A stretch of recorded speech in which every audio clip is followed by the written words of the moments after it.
என் பேர் ஷேக் அப்துல்லா. 14 வார்டில் கவுன்சிலர் பதவிக்கு நான் போட்டிடுறேன்.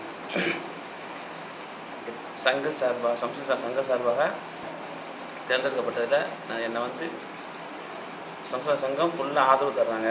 அது இல்லாமல் சம்ஸ்கிருத சங்கத்தை போட்டிட்டவங்கெல்லாம் வெளியாகாமல் அவங்களும் எனக்கு சார்பாக போட்டியாக நிற்கிறாங்க.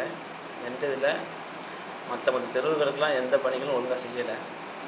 ஏன்னா என்னுடைய தொழில் வேறு இருந்தாலும் இது புது அனுபவம். நல்லா செய்வேன். என்னென்ன செஞ்சு கொடுக்கணுமோ அனைத்தும் செய்வேன். மற்ற பேர்லாம் ஆசைப்பட்டு எலெக்ஷனில் போட்டிட்டு நிற்கிறாங்க. என்னுடைய அந்த எண்ணமே கிடையாது. நான் ஆரம்பத்தில் உழைக்கக்கூடியவன்.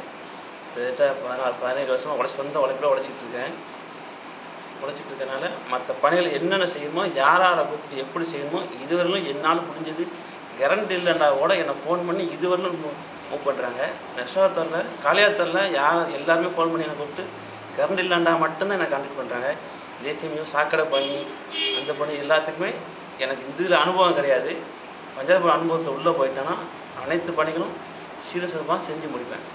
இதுக்கு ஒரு தடவை வாய்ப்பு கொடுங்க. முக்கியமாக வெளிநாட்டில் உள்ளவங்க சகோதரர் அனைவரும் என்னுடைய வைரசினத்துக்கு ஓட்டு போடுமாறு உங்கள் குடும்பத்தை சார்ந்த அனைவருக்கும் தயவுசெய்து எடுத்து சொல்லுங்கள். இந்த ஒரு வாய்ப்பை கொடுத்துப்பாங்க. இன்ஷா அல்லாஹ் செய்யாட்டியோன்னா அடுத்த எலெக்ஷனில் கண்டிப்பாக நிற்க மாட்டேன். சம்ஸ்கிருத சங்கத்துக்கு உறுதி கொடுத்து கையெழுத்து மூலமாக எழுதி கொடுத்துருக்கேன்.